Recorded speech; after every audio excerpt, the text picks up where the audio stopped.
Assalamualaikum warahmatullahi wabarakatuh. Jumpa kembali di channel Kisah Misteri.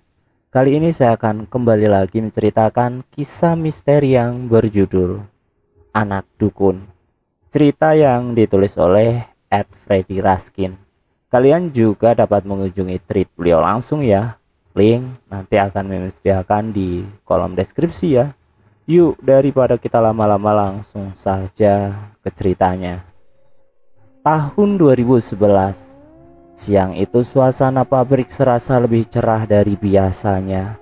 Setidaknya itu yang dirasakan Tatang, bujangan yang sudah bekerja selama 3 tahun di salah satu pabrik yang ada di pesisir Jawa Tengah. Bukan karena gajinya yang naik, tapi siang itu ada banyak buruh perempuan baru. Mereka direkrut seminggu lalu oleh pabrik karena kebutuhan tenaga. Dari puluhan buruh perempuan baru, ada satu yang menarik perhatian Tatang. Tias namanya. Di antara buruh lain, Tias terlihat paling bening. Kulitnya tampak bersih mengenakan seragam pabrik. Tatang yang memang terkenal playboy mencoba mendekati Tias. Dengan bermacam rayuan akhirnya Tias pun berhasil didekati Tatang. Sampai ke fase pacaran, Tatang merasa senang sekali. Dari beberapa buruh perempuan yang dia pacari, Tias adalah yang paling cantik. Keberhasilan Tatang menggait Tias membuat kawan-kawannya sesama buruh merasa iri. Tapi Tatang tak mau ambil pusing. Seperti kelakuan Tatang sebelumnya, kali ini dia menggunakan cara pacaran yang cukup berani. 2 minggu setelah pacaran, Tatang mulai memasang perangkap. Dibujuknya Tias agar mau tidur di kontrakan Tatang. Rencana Tatang berjalan mulus. Sampai jam 9 malam, Tias terjebak tak bisa pulang ke kos-kosannya. Akhirnya mau tidak mau, Tias harus tidur di kamar kontrakan Tatang. Dengan gaya sok suci, Tatang memilih tidur di karpet. Sedangkan Tias tidur di atas kasur. "Tidur di sini saja mas, dibatasi guling," kata Tias belum terlelap. "Jangan dik, aku di bawah saja, gak enak, malu aku," Tatang menyahut dari atas karpet. Tak sampai 30 menit, akhirnya Tias tertidur lelap. Suara dengkurannya yang halus terdengar. Tatang pun langsung berdiri setelah mendengar Tias tertidur. Tatang mencoba mengguncangkan tubuh Tias pelan-pelan. Tidak ada respon. Tias masih mendengkur halus. Tatang merasa girang. Nafsu laki-lakinya tiba-tiba muncul. Tangan Tatang mulai mengelus pundak Tias. Tangannya terus merembet ke arah, mohon maaf, payudaranya. Jari-jari Tatang mulai bergerilya. Meskipun lampu kamar dimatikan, tapi Tatang masih bisa melihat dengan jelas tubuh Tias dari cahaya lampu di depan kontrakan. Nafsu Tatang semakin menggebu. Tangannya kini sudah pindah ke perut Tias. Menyusup ke dalam kaos, Tatang ingin memegang secara langsung. Begitu sampai ke bagian dada Tias, tiba-tiba Tatang merasakan ada silir angin melewati lehernya. Tatang tak menggubris. Nafsunya terlanjur tinggi. Dia semakin berani memainkan tangannya, apalagi dilihatnya Tias tak merespon apapun. Saat jarinya menyentuh dada Tias, angin berembus lagi. Kali ini Tatang menghentikan tangannya. Ia merasa heran kenapa bisa ada angin dari dalam ruangan. Tatang melirik kipas angin di sampingnya. Dilihatnya kabel kipas angin itu tak terpasang. "Berarti bukan dari kipas angin dong," batin Tatang. Dilepaskan tangannya dari tubuh Tias. Tatang menoleh ke arah gorden. Jantungnya berdegup. Dari cahaya remang-remang terlihat seperti ada orang yang bersembunyi di balik gorden. Tatang mulai panik. Dia khawatir ada orang yang dari tadi mengamati kelakuannya. Dengan sedikit takut, Tatang mencoba mendekati sosok itu. "Woi, siapa?" kata Tatang setengah berbisik. Dia melangkah pelan ke depan gorden. Sosok itu tak bergerak. Tatang tak bisa melihat dengan jelas bentuknya, hanya bayangan hitam di belakang gorden. Tangannya lalu menarik kain gorden dengan cepat dan ternyata kosong. Tidak ada siapa-siapa. Perasaan Tatang mulai tidak enak. Dia ingin kembali mencoba mengerjai Tias yang sedang tidur. Tapi entah kenapa suasana kamar seperti berbeda. Tatang kembali mendekati Tias. Kali ini tubuhnya tidur terlentang. Tatang kembali mengumpulkan nafsunya. Tias seperti benar-benar tertidur pulas. Tatang mencoba menyingkap baju Tias. Ditariknya pelan-pelan ke atas. Semakin ke atas, setelah bagian dada Tias terbuka, sebuah suara terdengar. Tatang menoleh ke belakang dan kosong. Hanya bagian kamar yang tertimpa cahaya remang-remang. Tatang lalu menoleh ke atas. Di sana ada sesosok makhluk dengan wajah hitam legam dan baju putih lebar. Makhluk itu menempel di langit-langit seperti cicak. Tatang ingin menjerit, tapi suaranya tak keluar. Sedetik kemudian sosok itu jatuh dan langsung menindih tubuh Tatang. Tatang menjerit dan melolong setelah ketiban makhluk berwajah legam itu. Dia menutup matanya sambil mendorong-dorong sosok itu. Mas, kamu kenapa? Suara Tias memecahkan ketakutan Tatang. Dibukanya kedua matanya, tampak Tias melihat cemas ke arahnya. Tatang masih mengatur nafas. Dilihatnya sekeliling ruangan, tidak ada apa-apa. Hanya sudut-sudut ruangan dengan cahaya remang. Ayo, tidur di sampingku saja, Mas. Sepertinya Mas mimpi buruk, kata Tias sambil menarik tangan Tatang. Akhirnya Tatang tidur di atas kasur dipisahkan guling dengan Tias. Tatang masih merasakan sensasi deg-degan yang terasa menjalar ke seluruh tubuhnya. Tak lama Tias tertidur lagi. Sepertinya dia benar-benar kelelahan. Tatang mencoba memejamkan matanya, tapi tak kunjung terlelap. Hawa kamar yang awalnya biasa saja mendadak terasa gerah. Mata Tatang kembali tertuju ke arah gorden panjang yang menutupi jendela. Dia melihat makhluk yang tadi menindihnya tampak berdiri di antara gorden dengan tatapan tajam ke arahnya. Tatang langsung membenamkan wajahnya ke sela guling. Tubuhnya gemetar menahan takut sampai akhirnya ia tertidur. Esoknya semuanya berjalan normal.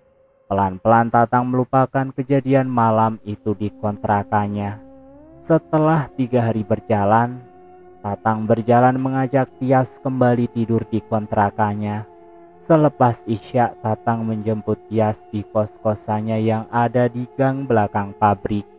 Tatang sengaja tidak mengirim SMS atau BBM dulu agar Tias tak beralasan. Setelah sampai di depan kosan, Tias ternyata sudah duduk di depan kursi kamar, seolah sudah tahu kalau akan dijemput. Malam itu Tias menggunakan setelan baju tipis berwarna putih dan celana jeans ketat. Tatang seperti terpesona bercampur nafsu untuk kesekian kalinya kepada Tias. Tanpa menunggu lama, Tatang mengajak Tias membeli nasi goreng untuk dimakan bersama di kontrakannya. Tias menggenggam erat perut Tatang selama di atas motor. Hati Tatang merasa berbunga. Baru kali ini dia merasa sedemikian bangganya punya pacar secantik Tias. Selama di jalan, Tias tak banyak bicara, tapi Tatang merasakan pelukan Tias seolah semakin kencang, bahkan terasa sakit. Kuku-kuku Tias seolah mencengkeram perut Tatang. Sakit, Dik, jangan kenceng-kenceng, kata Tatang. Tapi cengkeraman tangan Tias seolah semakin menghujam. Tatang mulai merasa tak konsen. Perutnya terasa seperti dihujam pelan-pelan dengan ujung pisau. Untungnya tak lama kemudian mereka sampai di depan warung nasi goreng. Tias langsung turun dari motor dan masuk ke dalam warung. Mas, tunggu di luar saja ya, Dek. kata Tatang sambil melihat ramainya orang yang mengantri nasi goreng. Tatang lalu meraba area perutnya yang terasa sedikit perih. Dibukanya kaosnya perlahan, Tatang pun kaget. Ternyata banyak bercak merah di kaos dalamnya yang berwarna putih. Tatang mengangkat kaos dalamnya. Ada bekas goresan seperti cakar di sekitar perutnya yang membuat luka berdarah. Tatang meringis, heran kenapa bisa cengkraman Tias begitu kuat. Padahal dia menggunakan 2 lapis baju. 1 jam berlalu dari awal Tias mengantri. Tatang mulai tidak sabar. Akhirnya diteleponnya Tias. 2 kali nada tunggu, kemudian teleponnya diangkat. "Halo mas, ada apa?" Suara Tias di seberang telepon. "Masih lama ya dek antrinya?" "Sudah sejam nih," balas Tatang. "Antri apa mas?" saut Tias. "Loh kan kamu di dalam warung, kok tanya antri apa?" Tatang mulai merasa emosi. "Aku di rumah Widi mas, maaf lupa ngabari, tadi pulang kerja langsung ke sana." Tias menjawab lagi. Tatang merasa kaget. Dimatikannya teleponnya lalu turun dari motor dan masuk ke dalam warung. Tatang seperti orang bingung. Melihat satu persatu kursi, tidak ada Tias di sana. Di deretan orang yang berdiri mengantri juga tidak ada. Tatang lalu buru-buru keluar dari warung. Di teleponnya Tias lagi.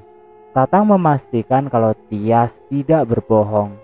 Jelas-jelas tadi Tatang memboncengkan Tias.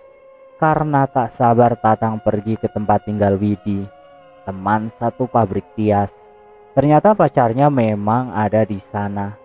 Tapi Tatang masih mengira jika Tias berbohong. "Kalau nggak percaya tunggu Widi saja mas," saut Tias sambil menahan tangis. Tatang tetap tidak percaya. Akhirnya Tias pasrah. Dia ingin menuruti apa saja permintaan Tatang asal membuat penjelasannya dipercaya.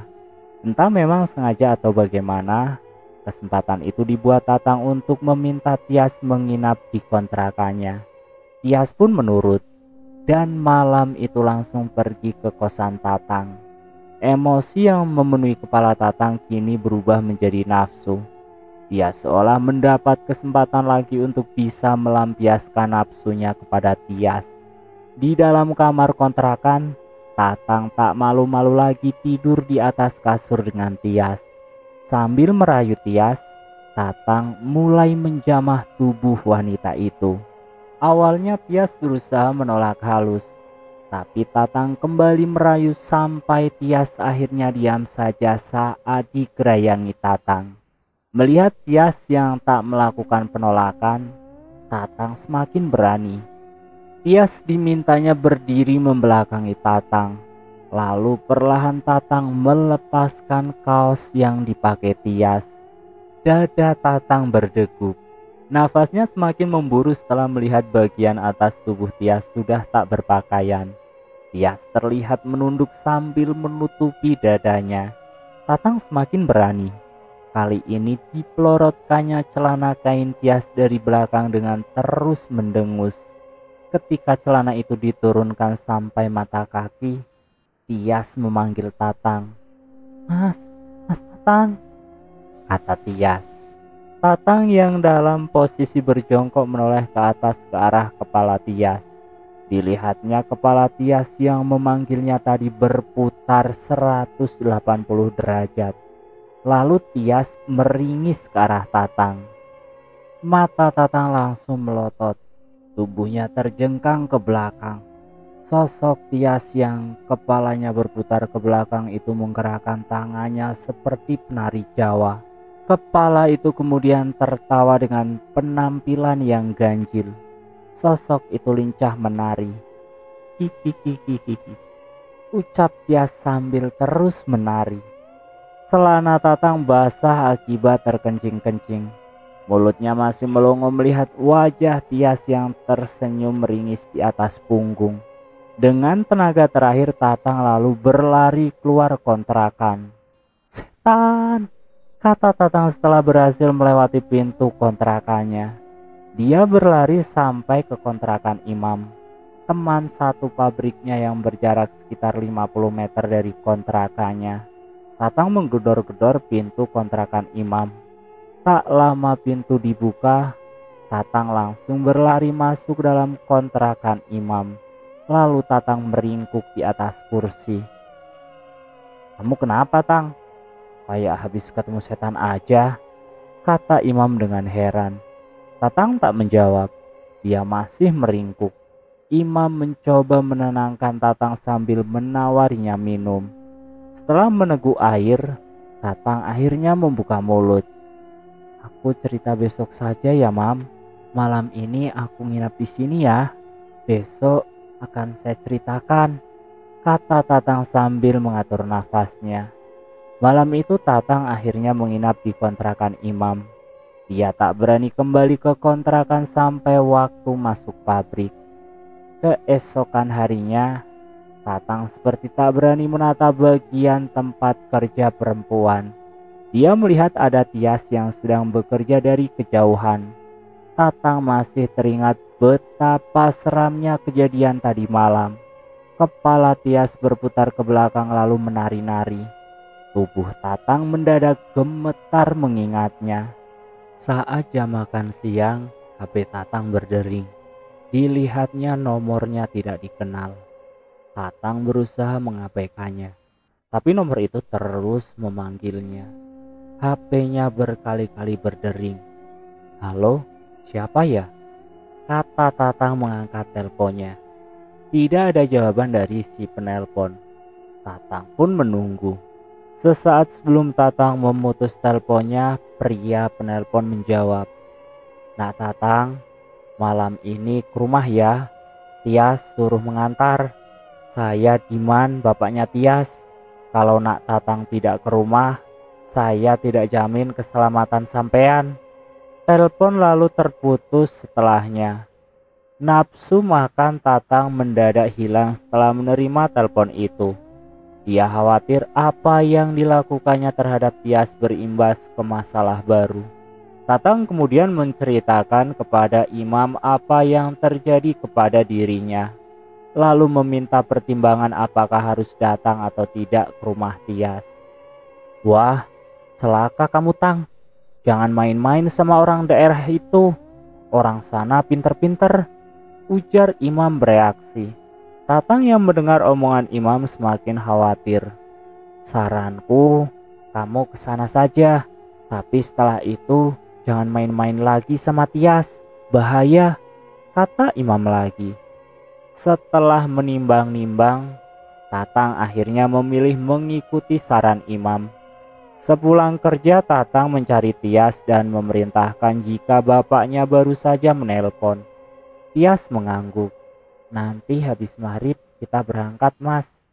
Biar nggak kemalaman sampai rumah," jawab Tias. Selepas maghrib, Tatang sudah siap mengantar Tias.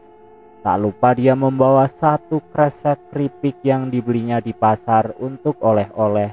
Jarak antara kota tempat kerja Tatang dan rumah Tias sekitar 2 jam perjalanan. Ketika sampai tempat tinggal Tias, jam sudah menunjukkan pukul 9 malam. Tempat tinggal Tias masuk ke area kampung.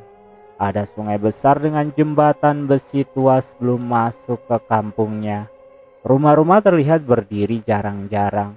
Motor Tatang harus melewati jalan setapak kecil yang dihimpit pepohonan bambu untuk sampai ke rumah Tias. Jam sudah menunjukkan setengah 10 malam. Rumah Tias tampak sepi sendiri di antara rimbunan pepohonan. Bagian depan rumahnya semi permanen berwarna coklat tua. "Ayo Mas, masuk," kata Tias menarik tangan Tatang. Di dalam rumah ternyata sudah ada bapak Tias dan ibunya.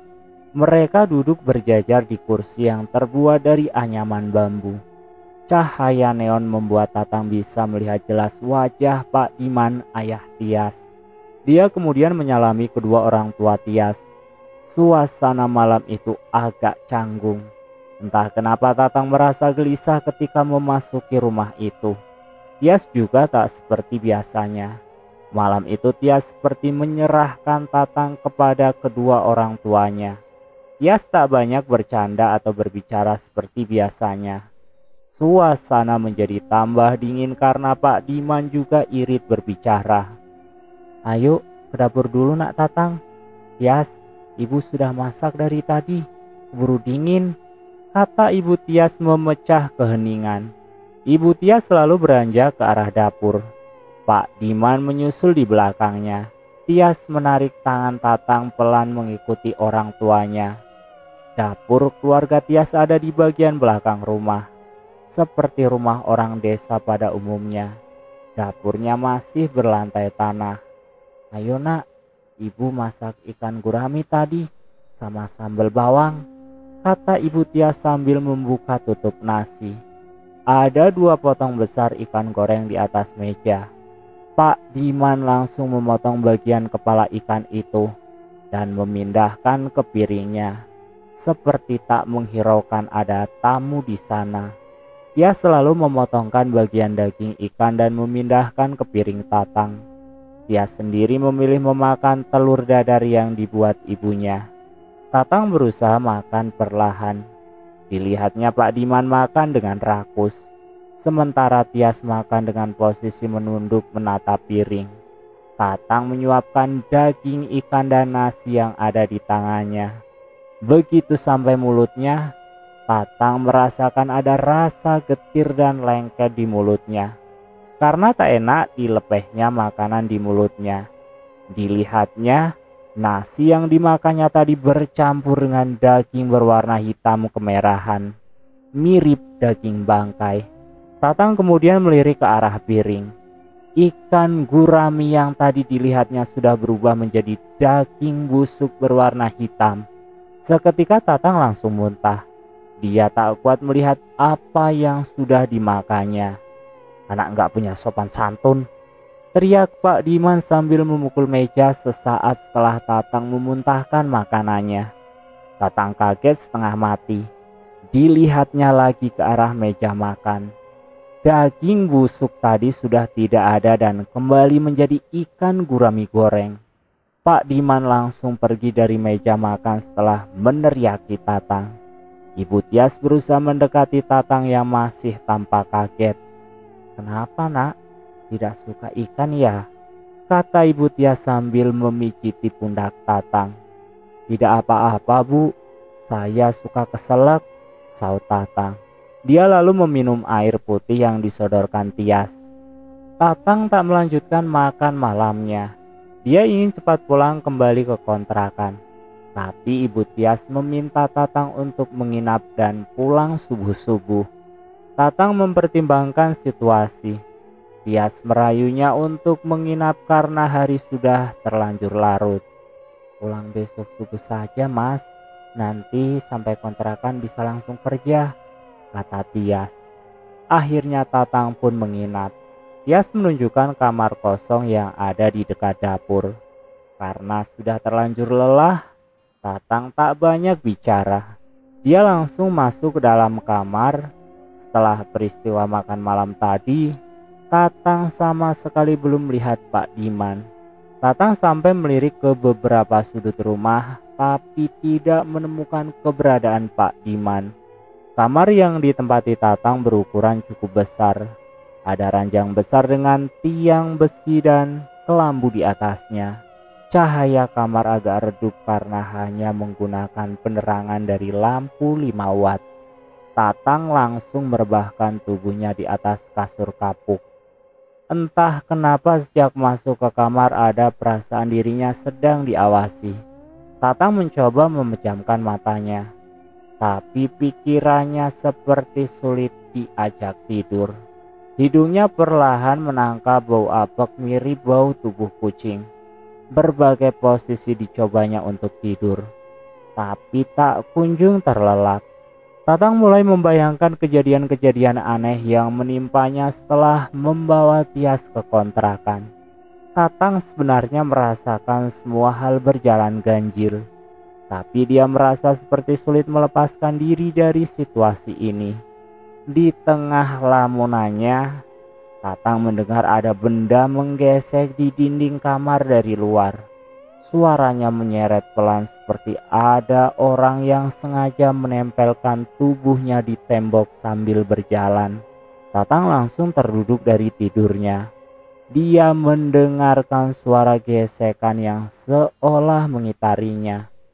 Suara itu terus mengusik. Karena tak betah, Tatang memberanikan diri keluar dari kamar. Dibukanya pintu kayu kamar perlahan. Lampu ruang tengah rumah Tias sudah dimatikan. Tinggal lampu gantung di dapur yang menyala redup. Tatang kemudian berjalan ke arah kamar mandi. Karena tiba-tiba merasa ingin kencing, Tatang langsung masuk ke kamar mandi yang pintunya hanya dari kain. Begitu masuk, Tatang langsung buang air kecil. Saat tengah mengejan, dia merasakan air kencing yang dikeluarkannya terasa berat. Tatang pun menoleh ke bawah. Dari remang cahaya dapur dia melihat air kencingnya berwarna hitam pekat. Tatang mengira itu hanya karena minimnya cahaya penerangan. Tapi lambat laun dia merasa perih di kantung kemihnya. Tatang lalu mengeluarkan HP dari sakunya. Dinyalakannya senter untuk menerangi air seni yang dikeluarkannya. Begitu diterangi, ternyata yang keluar memang bukan air kencing biasa, tapi cairan darah hitam yang sedikit kental. Tatang memundurkan kakinya. Dia mengucek matanya seperti tak percaya telah kencing darah. Tatang lalu buru-buru menyiram sisa kencingnya dan keluar dari kamar mandi. Begitu keluar, tubuh Tatang menabrak seseorang yang berdiri di depan pintu. Nyaris saja Tatang berteriak, tapi akhirnya diam setelah tahu jika itu adalah Pak Diman. Wajah Pak Diman tampak lebih lunak kali ini. Dia tersenyum ke arah Tatang. "Nah Tatang, ayo ikut Bapak. Ada yang mau Bapak bicarakan," ucapnya lembut ke Tatang. Pak Diman lalu berjalan ke arah kamar tadi yang ditiduri Tatang. Di belakangnya Tatang yang masih mengatur nafas mengikuti Pak Diman. "Duduk nak," kata Pak Diman mempersilahkan Tatang menduduki kursi kayu yang ada di dekat kasur. Tatang langsung menurut. Pak Diman berdiri di sampingnya. "Nak Tatang senang dengan anak saya?" tanya Pak Diman. Tatang menjawab dengan sedikit gagap. Dia tidak menyangka pertanyaan Pak Diman. Iya Pak, saya suka. Kita juga sudah pacaran," jawab Tatang. Pak Diman mengangguk lalu berjalan pelan ke belakang kursi yang diduduki Tatang. Posisinya sekarang ada tepat di belakang Tatang. "Tias, masuk Nduk," teriak Pak Diman. Pintu kayu kamar berderit pelan. Perlahan Tias muncul sambil tersenyum ke arah Tatang. Tias tampak lebih cantik di mata Tatang malam ini. Tias tampak lebih cantik di mata Tatang malam itu. Di belakang langkah Tias, rupanya ada sosok lagi. Dia tidak berjalan seperti biasa tapi merangkak. Sosok itu menggunakan pakaian putih lebar dengan wajah legam dan rambut awut-awutan. Tatang langsung tersentak. Dia ingat sosok ini yang ditemuinya di kamar kontrakan beberapa waktu lalu. Tatang berusaha berdiri dari kursi, tapi tubuhnya tak bisa digerakkan, seperti menancap di kursi. Sosok berwajah legam itu mulai tertawa sambil menatap Tatang. Kek. Tatang mengguncang-guncangkan tubuhnya, berusaha sekuat mungkin agar bisa lepas dari kursi. Matanya kemudian beralih menatap Tias. Tapi Tias yang dilihatnya kini sudah berubah. Kepalanya berputar ke arah belakang. Jadi Tatang hanya melihat bagian belakang kepala Tias. Kepala itu lalu berputar lagi ke arah berlawanan sehingga terlihat leher Tias seperti kain yang diperas. Tatang berusaha memejamkan matanya. Tapi dari belakang Pak Diman membeliak mata Tatang dan memaksanya tetap terbuka. Tangan Pak Diman terasa kasar. Tatang mulai menjerit tapi suaranya tak keluar sama sekali. Sosok Tias yang tampak mengerikan kini menari mendekati tubuh Tatang. Guncangan tubuh Tatang tak berhasil membuatnya lepas dari kursi. Air mata sudah mengalir karena dipaksa terus terbuka. Bola matanya melirik ke samping, ingin melihat Pak Diman yang terus memegangi kelopak matanya. Sosok Pak Diman yang mencengkeramnya sudah berubah menjadi makhluk berbulu hijau besar dengan mata putih. Tubuh Tatang seketika lemas, lalu semuanya mendadak gelap. Tatang baru mulai membuka matanya setelah dia merasa ada yang menarik-narik pundaknya. Dengan keadaan lemas, Tatang mengumpulkan kesadarannya. Dilihatnya ada seorang pria berusia 50 tahunan membawa sabit memotongi batang bambu kecil di sekeliling tubuh Tatang. Ternyata Tatang bangun dalam keadaan terjepit di tengah rerimbunan pohon bambu. "Kok bisa ada di sini kamu, Leh? Kamu habis mabuk ya?" kata pria itu sambil membantu Tatang keluar dari rumpun bambu. Setelah keluar dari rerimbunan bambu, barulah Tatang mulai bicara. Dia menceritakan jika dirinya menginap di rumah Pak Diman. Orang yang membantu Tatang mengernyitkan dahi lalu mengangguk. Dia lalu memberi Tatang minum dari botol air bekas air mineral yang dibawanya. "Sampean lurus saja ke depan. Rumah Pak Diman ada di dekat sana," tunjuk pria itu. Tatang sempat ragu, tapi pria itu mengatakan akan mengantarnya. Setelah 10 menit duduk, Tatang lalu berjalan ke arah rumah Pak Diman. Sambil berjalan, orang itu menceritakan jika Pak Diman adalah orang pintar, sering dimintai tolong orang untuk membantu urusan-urusan gaib. "Itu Le rumahnya. Bapak mau lanjut ke kebun dulu ya. Jalan terus saja," kata pria itu. Tatang melihat di luar rumah Pak Diman ada motornya yang terparkir. Tatang merogoh saku mencari kunci motornya. Nyali Tatang sebenarnya sudah ciut begitu melihat rumah Pak Diman. Tapi dipikirnya saat ini adalah bagaimana bisa secepat mungkin meninggalkan daerah itu. Tatang sempat menoleh ke belakang ingin berterima kasih pada petani itu. Tapi pria itu sudah tidak terlihat batang hidungnya. Tatang lalu bergegas mendekati motornya. Tak butuh waktu lama, begitu mesin menyala langsung diputarnya kendaraannya menjauhi rumah Pak Diman. Setelah melaju 50 meter, Tatang menoleh ke belakang. Dilihatnya gorden rumah Pak Diman terbuka. Ada Ibu Tias dan Tias yang tersenyum ke arahnya.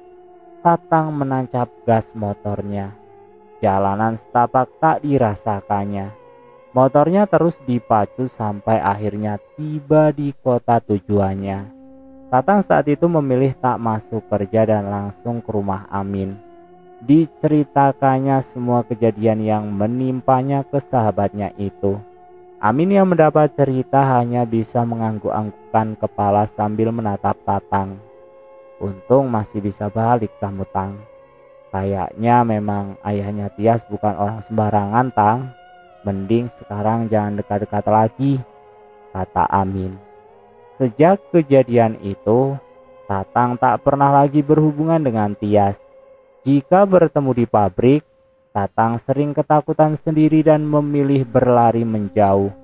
Tak lama setelah itu, Tatang memilih pulang ke kampung dan bekerja di tempat tinggalnya. Dan selesai. Itulah sedikit cerita tentang Tatang, si playboy pabrik yang memacari anak dukun. Dan karena nafsu Tatang untuk meniduri Tias si anak dukun tersebut, Tatang harus berurusan dengan jin suruhan Bapak Tias. Sedikit pesan dari Mimin, pacaran wajarnya saja ya. Jangan sampai pacaran seperti Tatang lo ya, bisa bahaya. Ingat, bisa bahaya.